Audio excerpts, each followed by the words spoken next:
တော်ချင်းတနေ့မှာခွေးတကောင်ကမှန်တွေနဲ့ကြီးစောက်လုပ်ထားတဲ့ပြခန်းတစ်ခုစီကိုပြေးဝင်သွားပါတယ်ပြခန်းကနရံတွေကစမ်းကင်းတွေကမျက်နှာချက်တွေကအားလုံးကိုမှန်တွေရဲ့အလားနဲ့ဆင်ထားတာဖြစ်ပါတယ်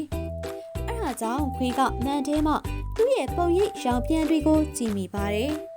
ခွေးကသူ့ရဲ့ဘေးပတ်လေးကိုကြည့်ပြီးအံ့ဩသင့်နေလေရဲ့ခွေးကသူ့ရဲ့သွားတွေကိုဖြဲလိုက်သူ့ပုံရိပ်တွေကိုဟောင်းလိုက်စသဖြင့်နီလန်းအစုံနဲ့လုံနေပါတယ်အပြင်ခွေးကဟောင်းလေးမန်တဲကခွေးကပြန်ဟောင်းလေးအပြင်ကခွေးကဒေါသထွက်လေးပိုးထိုးဟောင်းလေးမန်တဲကခွေးကချက်ပြီးဟောင်းလေးနဲ့ခွေးမှာဒေါသတွေထွက်နေရတာပေါ့ဒေါသထွက်လေးထိုးဟောင်းယုံသားမကမန်ကိုတစ်ဖက်ကနေခေါင်းနဲ့ပြစ်တိုက်လိုက်အခြားတစ်ဖက်ကိုလည်းပြစ်တိုက်လိုက်နဲ့လှုပ်ပါတော့တယ်နောက်တနေ့မနက်မှာတော့ပြခန်းလုံချုံကြီးကအသက်မဲ့နေတဲ့ခွေးကိုပြခန်းလယ်မှာမြင်လိုက်ရပါတယ်ဘသူကမှခွေးကိုတက်ပြစ်လိုက်တာမဟုတ်ပါဘူးခွေးရဲ့ပုံတိတ်ခွေးသားသာခွေးကိုတက်ပြစ်လိုက်တာပါ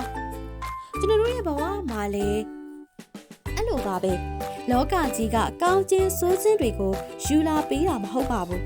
ကျွန်တော်တို့ရဲ့ကိုယ်ပိုင်အတွေးခေါ်တွေခံစားချက်တွေစံတားတွေနဲ့လုံဆောင်ချက်တွေပေါ်မူတည်ပြီးအကျိုးအကြောင်းတွေဖြစ်ပျက်လာရတာပါလောကကြီးကမှန်ချက်ကြီးနဲ့တူပါတယ်အဲဒါကြောင့်ဒီကလေးကနေစပြီးစိတ်ကောင်းထားဖို့အကောင်းဆုံးဖြစ်အောင်ပြုမှုဆက်ဆံကြဖို့